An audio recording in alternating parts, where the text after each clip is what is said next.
सावन का महीना चल रहा है और कावड़ यात्रा भी। कावड़ियों पर पुष्प वर्षा और पैरों में मूव लगाते पुलिस कर्मियों की तस्वीरें आ रही हैं। कावड़ियों को खाना खिलाया जा रहा है और कई तरह की सेवा दी जा रही है। ये सेवा भाव जिहादियों और एंटी हिंदुओं को इतना नागवार गुजरा कि पूछिए मत। इन तस्वीरों को देखकर इनके सीने में जो आग लगी है उसे बयां करना मुश्किल है। यही है आज का सबसे बड़ा सवाल, क्या आस्था की तुलना अपराध से की जा सकती है? जय श्री राम। मेरा नाम है अभिषेक और आप देखना शुरू कर चुके हैं कैपिटल टीवी का स्पेशल शो थर्ड आई। थर्ड आई में आज असदुद्दीन ओवैसी की खुली उस तीसरी आंख पर बात करेंगे जिससे वो कावड़ियों को हीन भावना से देख रहा है। कावड़ियों पर जनाब की आंख खुल गई, लेकिन इफ्तार पार्टी पर मौज लेते हैं। पहले आप ओवैसी का वो ट्वीट देखिए जिससे आपको पता चलेगा कि ये हिंदुओं से कितना प्यार करता है। ओवैसी ने ट्वीट कर कहा है कि पंखुड़ियों की बौछार की, कावड़ियों का झंडों से इस्तकबाल किया, उनके पैरों पर लोशन लगाया और उनके साथ इंतहाई शफकत से पेश आए। दिल्ली पुलिस ने लोहारों को हटाने की बात की जिससे कावड़िए नाराज हो गए। यूपी की सरकार ने कावड़ यात्रा के रास्ते में गोश्त पर पाबंदी लगा दी। कावड़ियों के ऊपर फूल बरसाने के लिए पैसे कहां से आ रहे हैं? ओवैसी यही नहीं रुके, ताबड़तोड़ कई और ट्वीट किए। अगला ट्वीट देखिए, ये रेवड़ी कल्चर नहीं है मुसलमान। खुली जगह पर चंद मिनट के लिए नमाज भी अदा करें तो बवाल हो जाता है। मुसलमानों को सिर्फ मुसलमान होने की वजह से पुलिस की गोलियां, हिरासती, एनएसए, यूएपीए, लिंचिंग, बुलडोजर और तोड़फोड़ का सामना करना पड़ता है। आपने देखा बेचारा ओवैसी कितने दर्द में है। इसे हर उस बात से तकलीफ हो रही है जो कावड़ियों के लिए सरकार कर रही है। ओवैसी के इस ट्वीट से एक सवाल उठता है। सवाल यह है कि जब इफ्तार पार्टियों का आयोजन होता है तब ओवैसी नहीं बोलता कि मुसलमानों के लिए सैकड़ों प्रकार के व्यंजनों की व्यवस्था क्यों की गई, कहां से आता है इतना पैसा। हिंदुस्तान की हर बीजेपी विरोधी पार्टी इफ्तार का आयोजन करती है। आपको कुछ उदाहरण इस बात से समझाऊंगा कि कैसे ओवैसी के साथ साथ हिंदू विरोधियों की छाती पर सांप लौट रहे हैं। इस हिंदू विरोधी एजेंडे को कुछ तस्वीरों के जरिए समझिए। इस तस्वीर में इंदिरा गांधी की बहू आपको नीचे बैठी दिखाई दे रही होंगी। ये किसी से नहीं डरती, लेकिन वोटों के लिए नीचे बैठ सकती हैं। अकेली बैठी हैं, कोई बात करने वाला तक नहीं। अब दूसरी तस्वीर देखिए। इस तस्वीर में राहुल गांधी हैं, तत्कालीन राष्ट्रपति प्रतिभा देवी सिंह पाटिल हैं, पूर्व राष्ट्रपति प्रणब मुखर्जी हैं। कांग्रेस पार्टी के नेता इस पार्टी में बेहद खुश नजर आ रहे हैं, लेकिन ये खुशी ओवैसी को नहीं दिखती। अगली तस्वीर में आपको नीतीश कुमार और तेजस्वी यादव दिखेंगे।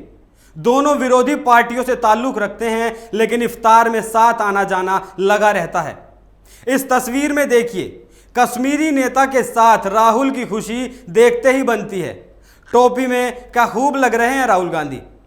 अभी आप इस बात को नहीं समझ पाएंगे कि कावड़ यात्रा पर पुष्प वर्षा से इतना बवाल क्यों मचा। याद करिए मनमोहन सिंह का राजपाट, जब मनमोहन सिंह ने कहा था कि देश के संसाधनों पर पहला हक मुसलमानों का है। जब इन्हें वोट बैंक के रूप में इस्तेमाल करने के लिए देश के संसाधनों का दोहन करने की छूट दी गई, तब ओवैसी ने मनमोहन साहब से सवाल नहीं किया कि ऐसा क्यों किया जा रहा है, पैसा कहां से आया। तो ओवैसी को बता देना चाहते हैं कि महादेव के भक्तों पर पुष्प वर्षा के लिए पैसा वहीं से आता है जहां से पूर्ववर्ती सरकारें रोजा इफ्तार की दावतें सरकारी कोठियों से दिया करती थी। यहां एक सवाल मैं पूछना चाहता हूं कि ओवैसी ध्यान से सुनिएगा। 2007 में भारत सरकार ने 5.95 अरब रुपए की हज सब्सिडी दी और 2008 में यह सब्सिडी 6 अरब से बढ़ाकर 7.7 अरब कर दी गई। 1994 के दौरान भारत सरकार और सऊदी अरब के बीच सहमति बनी। हज करने के लिए आने जाने का किराया 12,000 रुपये होगा और जो बाकी किराया है उसका बोझ भारत सरकार उठाएगी।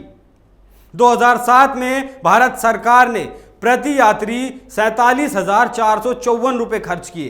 क्यों भाई, ये पैसा कहां से आया?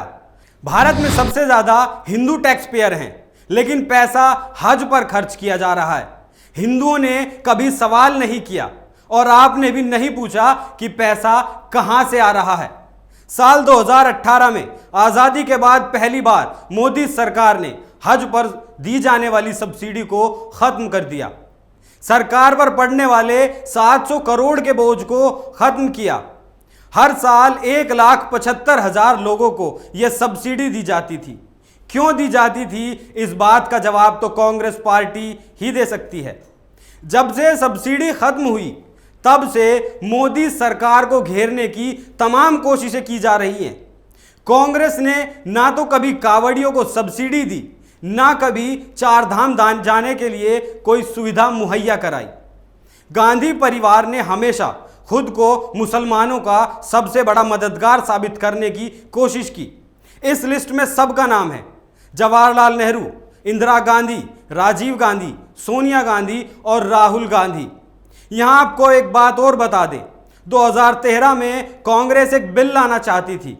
उस बिल के तहत मुस्लिमों को अल्पसंख्यक होने का फायदा दिया जाता। हिंदुओं को गलती ना होते हुए भी कानूनी कार्रवाई का शिकार होना पड़ता, क्योंकि वो बहुसंख्यक समाज है। एक मजहब के लिए ट्रैफिक डाइवर्ट और दूसरे के लिए बुलडोजर क्यों? ओवैसी का यह सवाल अच्छा है, लेकिन इसका जवाब योगी सरकार दे रही है।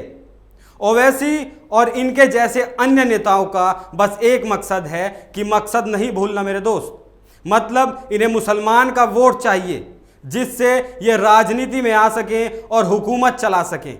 रही बात कावड़ियों पर पुष्प वर्षा के पैसे की, तो शलभ मणि त्रिपाठी भी ओवैसी को बता रहे हैं पैसा तो वहीं से आ रहा है जहां से हज यात्री और हज हाउसों के लिए आता था।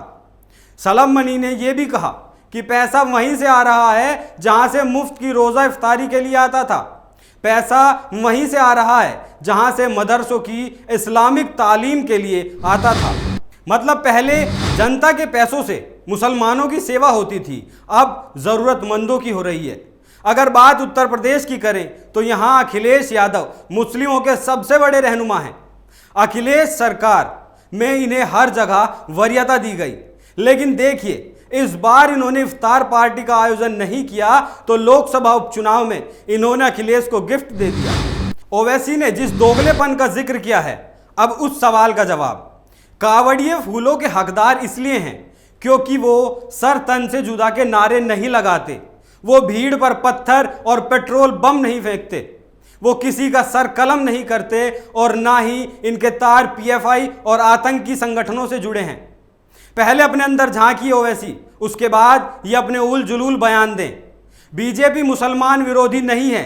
स्मृति ईरानी और नकवी साहब बीजेपी के ही नेता हैं जो इफ्तार में शामिल होते रहे हैं। मुसलमान के विरोधी हैं आप जैसे नेता, सोचिएगा जरूर। थर्ड आई में आज के लिए इतना ही। कल फिर मुलाकात होगी एक ऐसे ही मुद्दे के साथ। तब तक देखते रहिए कैपिटल टीवी। नमस्कार।